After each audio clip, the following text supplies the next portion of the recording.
여러분 행복하십니까? 아멘. 네.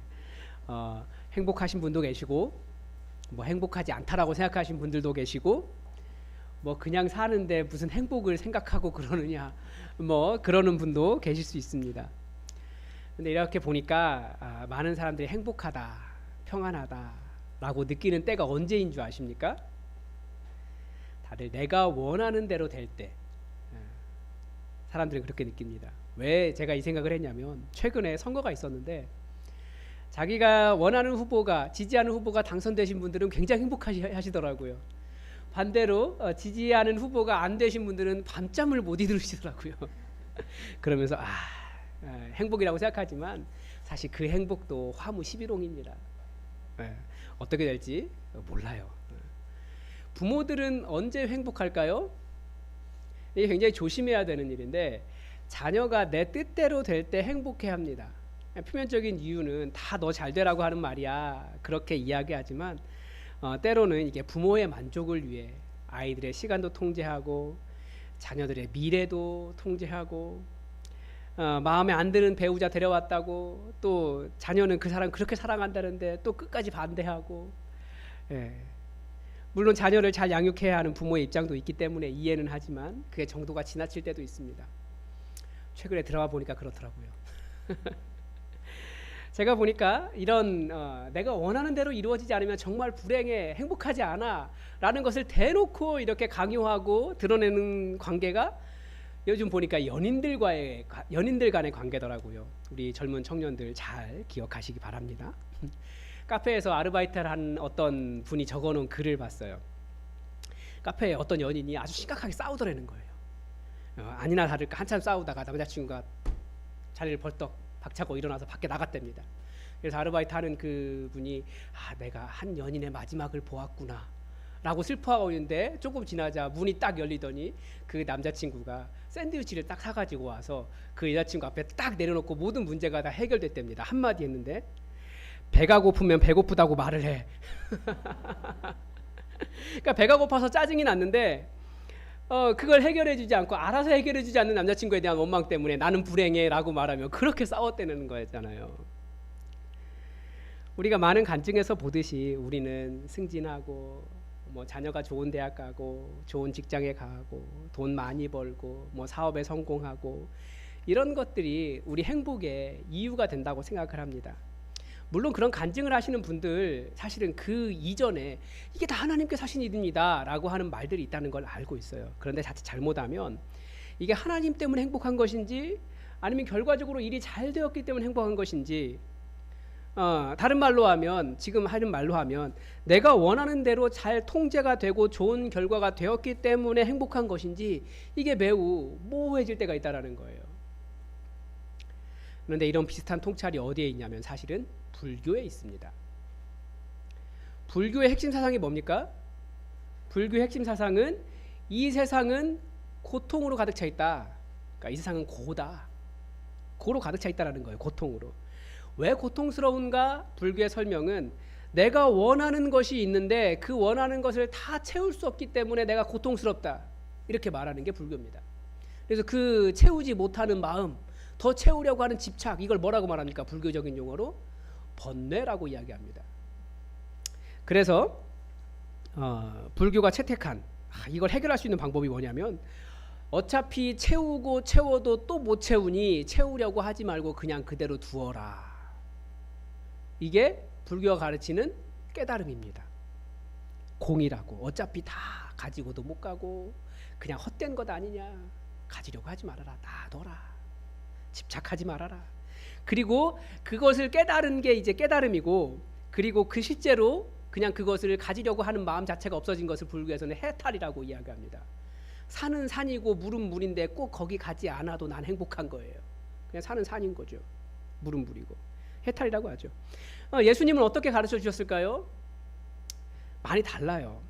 우리는 불교 문화권 안에 있습니다. 그래서 마치 우리가 불교와 같은 깨달음을 가지고 있을 때 그것이 복음인 것처럼 우리가 제시될 때가 많이 있는데, 사실은 성경은 그것보다 훨씬 더 다른 이야기를 합니다.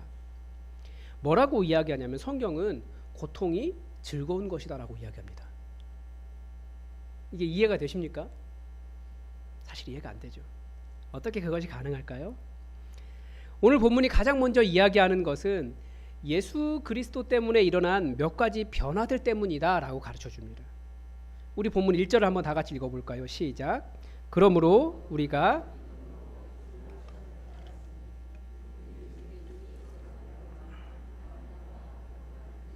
네. 1절은 우리 주 예수 그리스도 때문에, 지금 여기서 예수 그리스도로 말미암아라고 되어 있으니까 예수 그리스도 때문에 무슨 일이 일어났다고 가르쳐 줍니까? 우리가 하나님과 함께 하는 화평을 가지고 있다라고 가르쳐 줍니다.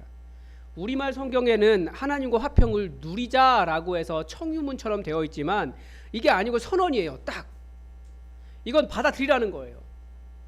우리가 우리 주 예수 그리스도를 통하여 의롭다고 인정함을 받아 믿음에서 나오는 하나님과 함께하는 평화를 가지고 있습니다. 이건 선언이에요. 선언. 여러분, 우리의 평화는 무엇입니까? 이 불교가 통찰하는 것처럼, 우리 시대가 가르쳐주는 것처럼 가져야 한다고, 이루어야 한다고 그렇게 말하는 게 아니에요. 이 세상은 무엇이 행복이냐? 가지라고 계속 이야기해요. 소비하라고. 승진해야 되고 성공해야 되고 원하는 통제된 환경과 사람들을 가져야 되고 뭐 현금 부자 되고 원하는 대로 다 돼야지 형통이라고 이야기하는데, 그래서 평안하다가 아니라 우리의 평안은 이미 우리 주 예수 그리스도 때문에 이루어져 있다. 전능하신 하나님, 그 거룩하신 하나님, 그 하나님과 화평, 평화의 관계가 이미 이루어져 있다. 그렇다고 해서 물론 앞에 있는 것이 다 필요 없다는 말이 아닙니다. 그 얘기를 어디서 하자면 오늘 앞에 나와 있는 본문 로마서 4장에서 이야기합니다. 요약을 하면 뭐냐면 로마서 4장은 아브라함에 대한 이야기를 하고 있어요. 핵심이 이거죠. 아브라함이 100살에 이삭을 얻었기 때문에 행복하냐, 아니면 하나님을 믿었기 때문에 행복하냐, 이걸 구분할 수 있냐는 거예요. 하나님께서 아브라함이 하나님 때문에 행복했기 때문에 하나님께서 그에게 자녀를 주신 것이지, 아브라함이 자녀를 얻었기 때문에 행복한 사람이 아니었다라는 거예요.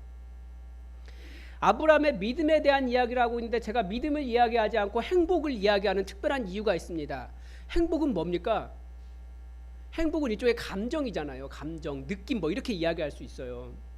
그러니까 우리의 믿음 안에는 뭐가 들어있냐면 이것이 있어야 된다라고 하는 감정적인 요소가 있거든요. 영어로 말하면 이게 affection이라고 하는데 사실 우리나라 말로 정확히 번역할 만한 단어가 없습니다. 사랑이라고도 이야기할 수 있고, 때로는 그것이 과도하면 집착이라고도 이야기할 수 있고, 아니면 무엇인가를 가져야 한다고 계속해서 그 일에 몰두하고 있는 일이라고도 할 수 있고, 어떤 마음이 가지려고 하는 어떤 경향이 affection이거든요. 그러니까 그런 마음에 그게 있는데, 우리가 원하는 믿음에는 사실 그게 있다라는 거예요. 그 affection이 뭔가 더 원해야 되고, 원하고 집착하고 가져야 되고 딱 매달려 있고, 이것이 반드시 있어야 내가 행복하다라고 생각하는 한 가지가 다, 아니면 여러 가지가 그 마음 속에 다 있습니다. 잘 생각해 보십시오. 여러분의 마음은 어떤 경향을 가지고 있는지. 성경은 아니야. 진짜 행복은 하나님과 누리는 평화에 있다 라고 가르쳐주고 있습니다. 그리고 이 평화는 이미 우리 주 예수 그리스도를 통하여 다 이루어졌다라고 가르쳐줍니다. 여러분, 세상에서 낙원이라고 이야기하는 곳이 어디입니까? 에덴 동산입니다. 에덴 동산이 왜 낙원입니까? 모든 것이 다 아름답고 완벽했기 때문입니까? 아니에요. 에덴 동산이 아름다운 낙원인 이유는 하나님과의 관계가 살아있기 때문에 그래요. 하나님과의 그 사랑의 관계가 끊어져 있지 않았기 때문에 낙원인 거예요. 낙원을 언제 잃은 겁니까? 하나님과의 관계가 끊어졌을 때 그 에덴 동산을 잃어버린 겁니다. 우리는. 그러니까 지금도 성경이 이야기하는 것이 무엇이냐? 우리는 에덴 동산에 살고 있다라는 거죠. 하나님과 연결되어 있으니까, 예수 그리스도 때문에. 문제는 그것을, 우리가 이 평안을 잘 누리지 못하는 이유는 잘 믿지 못하기 때문이고, 여전히 내가 책임져야 될 것 같고, 내가 통제해야 될 것 같고, 내가 해야 한다는 생각 때문에 그렇습니다. 그래서 이런 이야기가 있잖아요. 어떤 사람이 무거운 짐을 들고 잔뜩 들고 버스에 탔습니다. 무거운 짐을 들고 있으니까 버스에 어떻게 하면 됩니까? 내려놓으면 되잖아요. 근데 버스 안에 타고도 계속 들고 있는 거예요. 그리고 무겁다, 힘들다 이렇게 말하는 것이 이미 우리가 예수 그리스도를 통해서 전능하신 하나님과 이루어 놓은 그 평화의 관계를 누리지 못하는 상태와 같다라는 거죠. 그분께 여러분의 짐을 던지고 우리는 그분 의지하며 살아가는 겁니다. 그러면서 그 거룩하신 하나님과 하나님의 진노가 머물러 있는 상태가 아니라 하나님과 화평의 관계가 이루어져 있는 그 관계로 살아갈 수 있다는 거죠. 이게 이미 예수 그리스도 안에서 다 이루어진 일이라는 거예요. 이것을 믿는 것이 우리의 능력입니다. 또 2절은 여기도 2절도 그렇게 이야기합니다. 또한 그로 말미암아 같은 말이에요. 그러니까 예수 그리스도 때문에 일어난 또 다른 일을 이야기합니다. 그게 뭡니까? 우리가 믿음으로 어디로 들어갔습니까? 이 은혜에 들어갔습니다. 이 은혜란 앞에서 말한 우리 같은 죄인이 전능하신 하나님과 화평을 누리게 된 그 은혜를 이야기하는 겁니다. 그리고 이 은혜는 우리를 어떻게 해줍니까? 이게 약간 수식관계 때문에 번역에 어려움이 있고 빠진 단어가 있어요. 하나님의 영광을 바라고 즐거워하느니라 라고 되어 있는데 하나님의 영광 다음에 뭘 넣어야 되냐면 하나님의 영광의 소망을 바라고 즐거워하느니라 이렇게 번역해야 됩니다. 소망이라는 단어가 빠졌어요. 영광을 바라고에 집어넣는지 모르겠는데 하나님의 영광을 바라고 즐거워하는 소망이 우리에게 있다라는 거죠. 하나님의 영광을 바라보는. 예수님께서 우리에게 이 은혜 안으로, 그러니까 우리를 이 관계 안으로 불러주신 이유는 우리가 하나님을 만나려고 해도 우리는 하나님을 만날 수 없어요. 그런데 예수 그리스도를 통하여 하나님을 만날 수 있도록 하나님의 영광, 하나님 그분을 만날 수 있도록 우리에게 그 소망을 주셨다라는 겁니다. 로마서에서 계속해서 이야기하고 있는 인간의 상태는 하나님께 도달할 수 없는 상태예요. 아무리 하나님을 찾아도, 아무리 배워도, 아무리 공부해도 우리 하나님께 못 간다. 계속 무엇인가를 추구하지만 그 목적지가 하나님인지도 모르고 또 하나님께 가고자 해도 이룰 수가 없고 나름대로 경건을 추구하지만 때로는 그것이 하나님의 진노 안에만 머무를 수가 있다는 거죠. 또 심지어는 어떤 사람들은 마음에 하나님 두기를 이제는 싫어하기까지 한다는 거예요. 그래서 하나님도 그 사람 그냥 놔두셔서 더 하나님의 진노의 자식이 되어가고 있다. 하나님의 영광에 이를 수 있는 소망, 하나님을 만날 수 있는 소망을 갖지 못하고 있다. 그러나 예수 그리스도를 통하여 하나님의 영광에 이를 수 있는 소망을 우리에게 주셨다라는 거예요. 화평도 누리고 하나님의 영광도 알 수 있게 해주시는 거죠. 그러니까 예수님 만나는 길은 무엇입니까? 예수 그리스도를 통하지 않고, 하나님을 만나는 길은 예수 그리스도께로 통하지 않고는 절대 불가능합니다. 인간의 노력도, 인간의 깨달음도, 인간의 공부도, 뭐 어떤 수행도 불가능해요. 하나님 만날 수 없어요. 오로지 예수 그리스도로 말미암아, 예수 그리스도를 통해서, 예수 그리스도만을 통해서 우리는 하나님께 이룰 수 있습니다.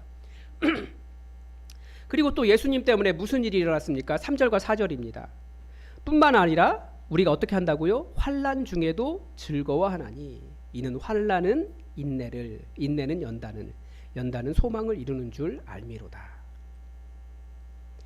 이게 예수님 때문에 우리에게 일어난 아주 뭐라고 할까요? 아주 레디컬한 획기적인 변화입니다.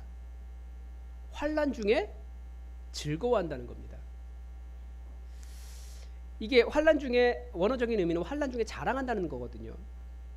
우리가 인생을 살면 여러 환난이 있잖아요. 어려움이 있고 고통도 있습니다. 사실 우리는 더 큰 환난이 있는 사람들에 비하면 굉장히 행복한 상태이긴 하지만 그래도 이 환난이 없는 사람 없어요. 그래서 저는 이 구절을 딱 마주대하고 난 다음에 이게 환난 중에 즐거워할 수 있다고요? 환난 중에 있을 때 자랑할 수 있다고요? 이게 가능합니까? 그래서 설교 준비하면서 이 부분에 막혀가지고 이게 인정이 안 되는 거예요. 한 2시간 정도 꼼짝을 못했어요. 아무것도 못했어요. 찬양하면서 이 상태를 벗어나려고 계속 찬양하면서 기도하고 찬양하고 하나님 바라보는데 눈물만 나지 이게 해결이 안 되는 거예요. 환난 중에 자랑할 수 있다고요? 즐거워할 수 있다고요? 근데 환난 가운데 왜 자랑할 수 있다고 성경이 가르쳐 줍니까? 환난 자체가 의미가 아닙니다. 우리 인간은 불교가 통찰한 것처럼 불교는 하나님 없이 이 세상을 바라본 거잖아요. 그러니까 인간의 눈에 보기에 이 세상이 고로 가득 차 있다, 고통으로 가득 차 있다라고 하는 불교의 통찰은 사실 매우 맞는 말이에요. 그런데 고난으로 시작하고 고난 자체가 목적도 아니고 고난으로만 끝난다는 것이 아니라는 거죠. 성경이 가르쳐주는 것은 환난은, 고난은 우리를 어디론가 이끌어갑니다. 고난은 예수 잘 믿어도, 예수 안 믿어도, 오늘 지금 이 시간에 예배 드려도, 예배 안 드린 사람에게도 다 똑같이 주어집니다. 그런데 문제는 그 고난이 어디로 우리를 이끌어가냐는 거예요.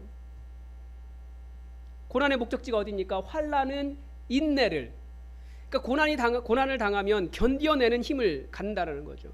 인내는 연단을, 견디는 힘이 강해진 사람들은 어떻게 됩니까? 더 강해진다라는 거예요. 연단을 더 강하게 만들어 줍니다. 그리고 연단은 무엇을 줍니까? 소망을 줍니다. 강하게 견디면 우리에게 희망이 있다라는 것을 알게 됩니다. 여러분 정말 그렇습니까?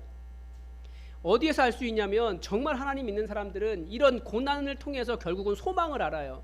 반대로 예수님 안 믿는 사람들은 고난을 통해서 어디로 갑니까? 절망으로 가고 낙심으로 가고 포기로 가고 안 된다라고 말하고 내 인생 왜 이래라고 하는 자책으로 돌아간다는 거예요. 이게 예수님 믿는 사람과 예수님이 있는 사람과 없는 사람의 희망의 차이입니다. 왜 우리가 이 고난이 우리를 이끌어주는 이 희망에 대해서 잘 기대하지 못할까요? 우리가 계속 바라보는 것이 나이기 때문에 그래요. 나. 성경 계속해서 누구를 바라보라고 이야기합니까? 예수 그리스도로 말미암아 예수님께서 무슨 일을 행하셨는지 보라는 거예요. 그러니까 예수님을 보지 않으면 우리도 똑같이 낙심하고 절망하고 내가 할 수 없는 일들, 고난이 내 맘대로 안 나요. 내가 통제 못합니다. 그러니까 결국 내 인생 왜 이래 낙심하게 된다라는 거예요. 우리 5절을 한번 다 같이 읽어보겠습니다. 시작. 소망이 우리를 부끄럽게 하지 아니함은 우리에게 주신 성령으로 말미암아 하나님의 사랑이 우리 마음에 부은 바 됨이니. 저는 이 로마서를 읽을 때마다 우리말이 정말 어렵다라는 생각을 많이 하는데요. 이게 지금 동시 번역하는 번역 방법 때문에 이렇게 말이 나오는데 무슨 말이냐면 이 소망이 절대 좌절되지 않습니다. 부끄럽게 되지 않는다는 말은 좌절되지 않는다는 뜻이에요. 무엇이 좌절되지 않는다는 뜻입니까? 하나님의 사랑이 성령으로 말미암아, 그러니까 하나님의 사랑이 우리 마음에 부어진다는 것입니다. 우리에게 주어진 성령님을 통해서. 우리가 말하는 소망이 무엇입니까? 우리가 선포하고 선전하고 다닌 것이 무엇입니까? 예수님을 믿는 자들에게 구원이 있다라는 거예요. 하나님께서 우리를 사랑하신다는 거고요. 그래서 우리 어떤 말 잘합니까? 우리가 하나님께 기도하면 하나님께 모든 것을 응답하신다고 이야기해요. 이게 우리의 소망이잖아요. 하나님에 대한 소망. 그래서 우리는 이 소망이 있기 때문에 고난이 있어도 우리는 좌절하지 않게 된다라고 하는데 이것을 어떻게 할 수 있다는 겁니다. 그게 우리에게 주어진 성령님 때문에 우리가 알 수 있다는 거예요. 확실하다는 거죠. 이 로마서가 또 어려운 게 뭐냐면 로마서는 지금 이 5장 1절에서 5절에서 이 선언을 딱 하고 있잖아요. 근데 이 해석을 어디서 하냐면 8장에 가서 합니다. 그래서 우리가 성령 강림 주일에 이 말씀을 보았는데 로마서 8장에서 이 5장에 대한 어떤 주석적인 해설을 하고 있어요. 그게 뭐냐면 생각하건대 현재의 고난은 장차 우리에게 나타날 영광과 어떻게 할 수 없다고요? 비교할 수 없도다. 지금 우리가 고난은 당하지만 나중에 우리에게 주어질 하나님의 영광은 정말 비교할 수 없이 엄청나다는 거예요. 이걸 지금 8장에가 설명하고 있어요. 그게 이야기하는 것이 첫 번째 구원의 소망입니다. 그런데 문제는 우리 여기 살아있으면서 아직 우리 그거 안 받았어요. 그런데 어떻게 이 구원받은 것이 확실하다고 우리는 확신할 수 있습니까? 우리에게 부어진 성령님 때문에 알 수 있다는 거예요. 여러분, 우리의 삶이 고난으로만 끝나는 것이 아니다라는 것, 그 약속이 성령님이십니다. 그래서 로마서 8장에서 성령님에 대해 설명하면서 성령님께서 어떤 분이시냐, 우리를 위해서 말할 수 없는 탄식으로 기도하고 계시는 분이시다.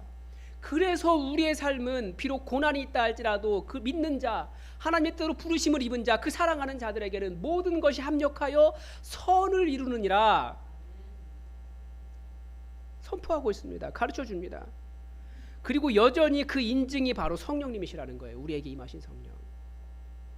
이 하나님의 사랑에 대해서 로마서 8장은 또 어떤 이야기로 설명을 하고 있습니까?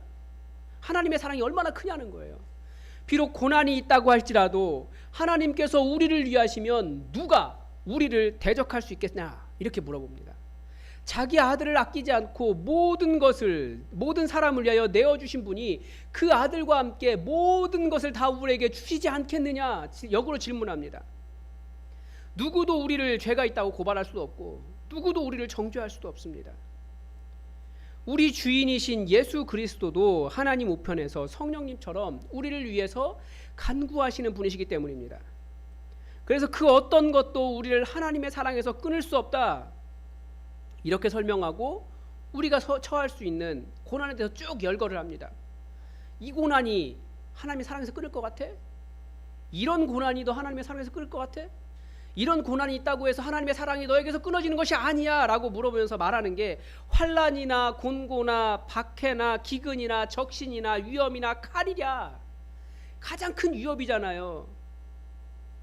가장 큰 어려움이잖아요. 전쟁이 일어나고 목이 조여오는, 숨을 쉴 수 없는 그런 괴로움이 우리 가운데 있고, 그래서 하나님이 나를 사랑하시지 않는 것 같아, 나 버리신 것 같아, 내 삶에 소망이 없어 라고 말하게 되는데 그게 아니라는 거예요. 그것이 하나님의 사랑에서 끊을 수 있을 것 같냐고 그렇게 질문하는 거죠. 우리를 위하여 아들을 내어주신 분이신데. 우리는 그런 것들을 고난이라고 말합니다. 성경은 그 고난에 대해서 이렇게 선언합니다.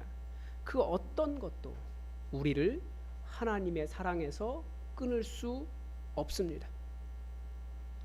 바로 그런 고난들을 우리가 견뎌가면 우리가 더 강하여지고, 그렇게 강하여지면서 우리가 어떤 소망을 가진 자들인지 그리스도의 소망을 더욱더 분명하게 알 수 있다라고 가르쳐줍니다. 그것은 하나님의 영광에 이르는 것입니다.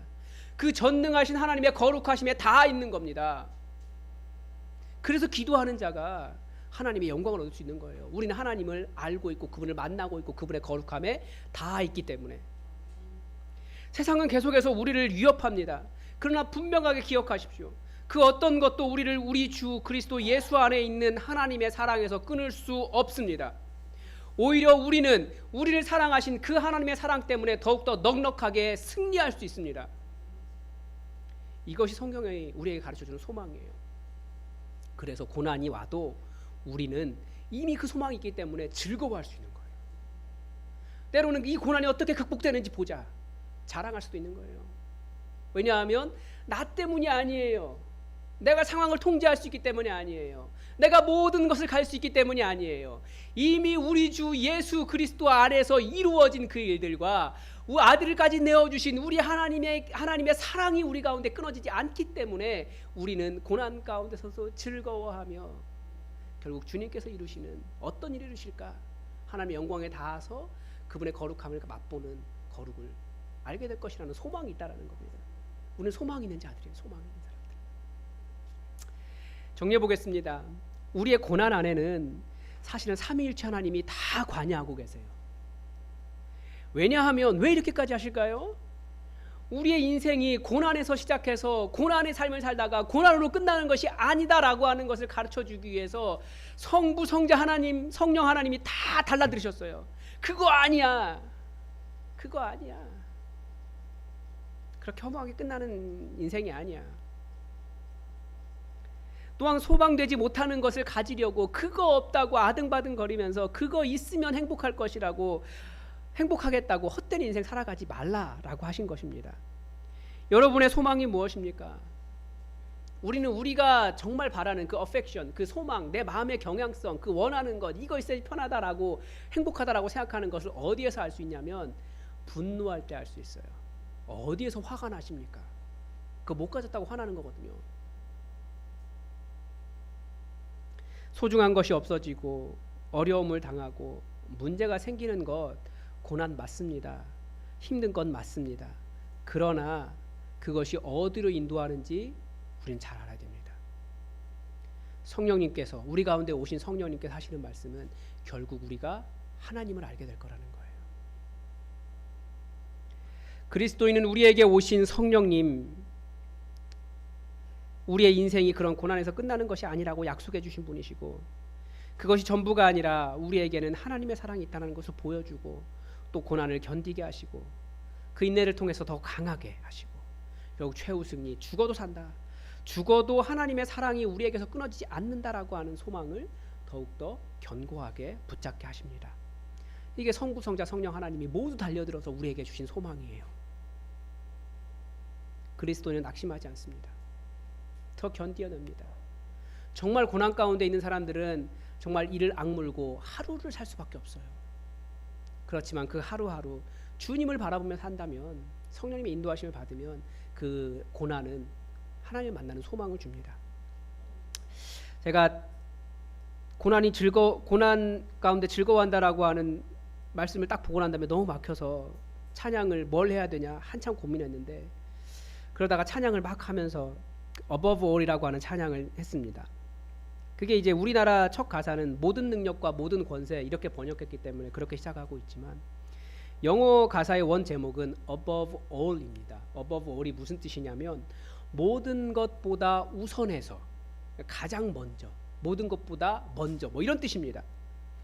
후렴 가사에 보면 십자가 고통당하사 버림받고 외면당하셨네, 짓밟힌 장미꽃처럼 나를 위해 죽으셨네, 나의 주, 이렇게 되어 있습니다.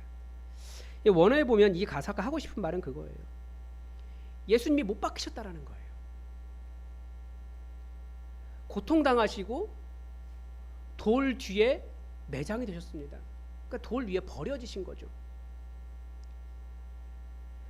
예수님은 죽기 위해 사셨어요. 살았는데 죽어버렸어요.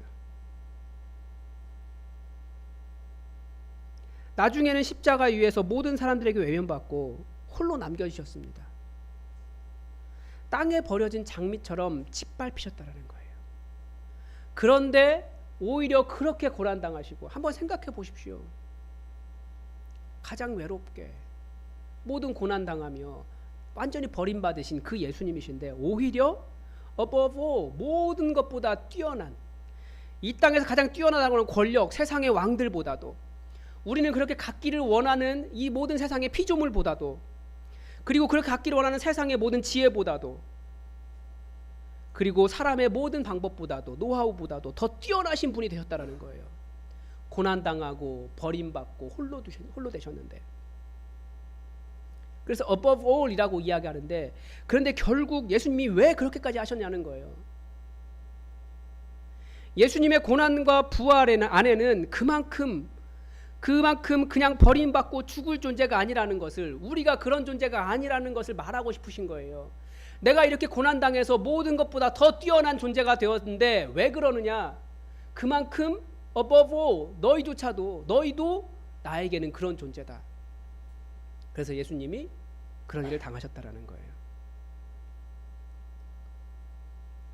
그 삼위일체의 모든 능력을 통하여 우리가 어떤 존재인지 가르쳐 주신 겁니다.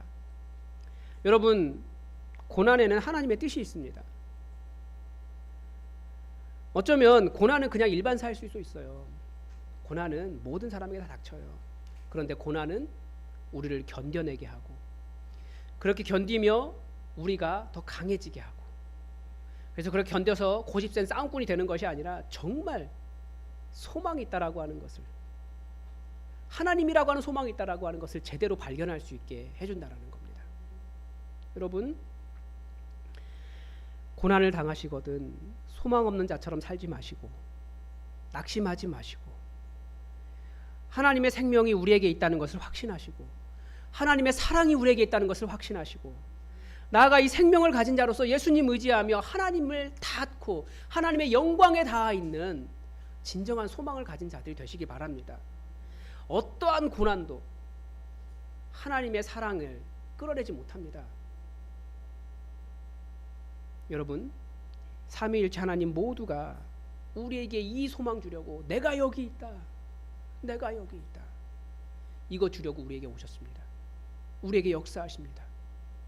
여러분, 이 소망을 굳게 붙잡으시고, 불안해하며 불행하며 힘들다고 하고 믿지 않는 사람들처럼 안 돼, 절망하며 낙심하며 인생 포기하는 그런 사람이 아니라, 이 하나님의 영광에 닿아 있는 이 소망을 꼭 붙잡으시기 바랍니다. 기도하겠습니다. 하나님 아버지, 삼위일체 하나님께서 우리 삶에 역사하시며 우리의 이 고난이 너무나 많은 이 인생 속에 주시고자 하셨던 그 소망이 무엇인지 우리가 다시 한번 말씀을 통해서 깨닫습니다. 그 어떠한 것도 아들을 내어주신 하나님의 사랑에서 우리를 끊어낼 수 없다는 것을 기억하게 하시고, 너무나 고통 많은 이 세상, 믿지 않는 사람들처럼 좌절하고 낙심하며 나는 안 돼, 내 인생 왜 이래 라고 나를 자책하는 것이 아니라 하나님을 바라보며 견디어내며 연단받으며 정말 강하여져서 온전한 소망을 붙잡고 소망이 있는 삶을 살아가게 하여 주시옵소서. 주의 이름 부를 때 우리에게 역사하여 주시고 정말 아들과 함께 그 모든 것을 내어주시는 하나님의 풍성하신 그 사랑과 넉넉하게 기게 하신 하나님의 사랑을 경험하는 믿음의 삶이 되게 하여 주시옵소서. 주께서 우리와 함께 하심을 믿사오며 그 보증으로 우리에게 성령님을 주심을 인하여 감사드리며 예수 그리스도의 이름으로 기도드립니다. 아멘.